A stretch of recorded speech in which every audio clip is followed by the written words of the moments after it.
your reaction to the story that broke yesterday that has been mentioned before, I suppose, linking you with the Lions coaching ticket this summer? Is there any further update to that?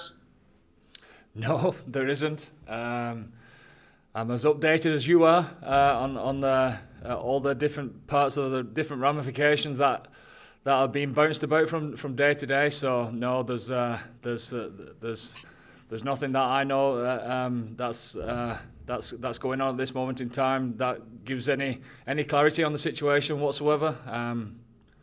We don't know whether there's a Lions tour going on. We don't know at this moment in time whether there's a summer tour going on with Ireland. So I suppose I hear that hopefully by the end of the month, hopefully we'll know something more concrete. If there is a Lions tour this summer, is that something that you'd like to, if it can be worked out, something you'd like to be involved in? Well, again, like I've always said, and it's the truth, I'll always do the right thing of what's the right thing for Irish rugby, you know. And at this moment in time, we don't know, like you've said, whether one tour's going ahead, whether both tours are going ahead, or vice versa, which one of the two is going ahead. So we've no clarity, no certainty on anything yet. So I suppose we'll have to wait till the end of the month. Is it a case that if they both go ahead, it couldn't be worked out because Ireland obviously would play in the Pacific Islands? Is there a way that could be worked out, do you think? Or if the Ireland tour goes ahead, does that rule you out? Again, we don't know what that tour looks like yet, you know. We don't know, well, I don't know what's happening as far as the Lions is concerned regarding warm-up matches. I suppose the fallout from those warm-up matches is going to have different ramifications on what happens with the rest of the world rugby, on who's available for tours, etc. So we don't know what the map looks like. Final one for me, just two pieces of good news this week. Obviously, Johnny's new deal earlier in the week, and announcing this morning of Peter's new deal. Oh, it's fantastic news, yeah. Two very important pieces of our jigsaw going forward for all sorts of reasons, and they're delighted to get their contracts over the line and settle their futures, and we're even more so delighted for them. Great stuff. Thanks a million, Andy. Thank you. Andy, hi, it's Michael Corkin here. After the win over Italy, what are the areas that you feel that you need to work on with two massive games coming up in the space of a week? Plenty, Corky. There's plenty of areas like every single game. You know, you always gonna overanalyze your own game and work on what could have been better. But I suppose after a couple of defeats, and I suppose going into the games, a little bit of pressure on the lads, and we asked for to show our character with the right attitude of turning up to the game, and rather than dwell on the negatives, I think we can now focus on the positives, and I think our attitude was top class going into that game. You know, I think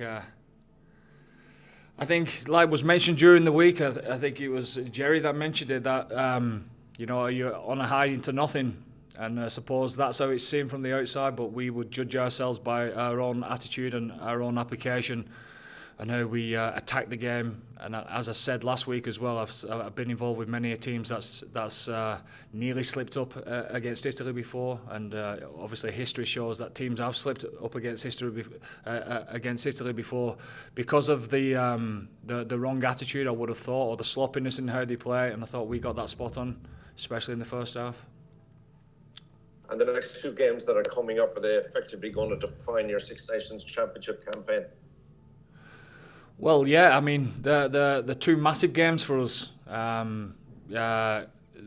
mean, the old enemies, aren't they? You know, the rivalry is as ripe as ever with Scotland and with England, and you know, all three teams want to finish the Six Nations on a high, and that's why we love it so much, don't we? Because the goalposts keep changing week to week in the Six Nations, and there's an emotional aspect that comes to that as well. And yeah, we know going to Murrayfield again in the recent past we've come unstuck there, so we know how well they're playing at the minute, and we know how well that we'll need to play to come away with a victory. Thanks a lot, man. Cheers. Andy, Justin Tracy. Andy, just wondering if there was an injury update on the 4 players carrying knocks out of the Rome game, and anybody else that may have a health issue just at the moment. There's a few bangs and bruises that took a couple of days to settle down, but all settling down well with all of the players. We expect them all to be fully fit for the beginning of next week.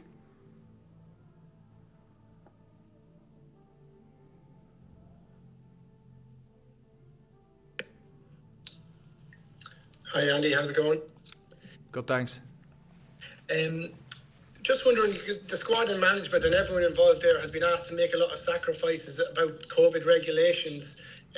Did you expect that all of the other teams had the same sort of attitude towards it? Were you surprised with the news that came out of the French camp, regardless of how their outbreak occurred? Were you surprised that maybe people were more lax than the standards you had set yourselves? I don't know what's going on in the French camp, to be honest. But what I do know is we're adhering to the rules that we've set ourselves. Never mind the Six Nations.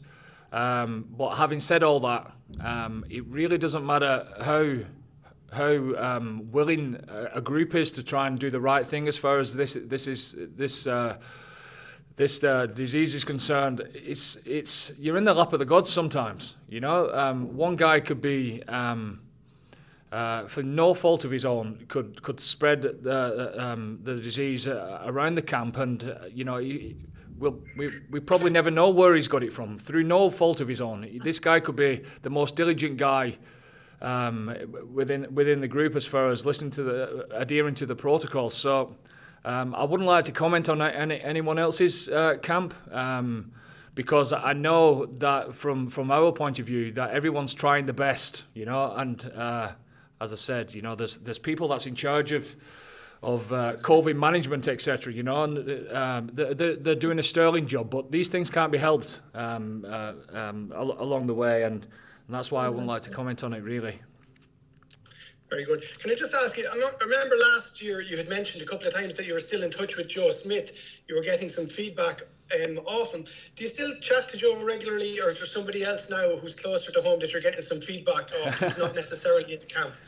I get feedback of plenty of people that I trust, and there's all sorts of different phone calls, text messages that happen within a week, and Joe's still one of those. Okay. So he is still. He's working away. He's busy. He's busy on his new job. So I tend not to pester him too much. But we tend to send each other a text message in and around game time. Okay, very good. Thanks, Sandy. Cheers.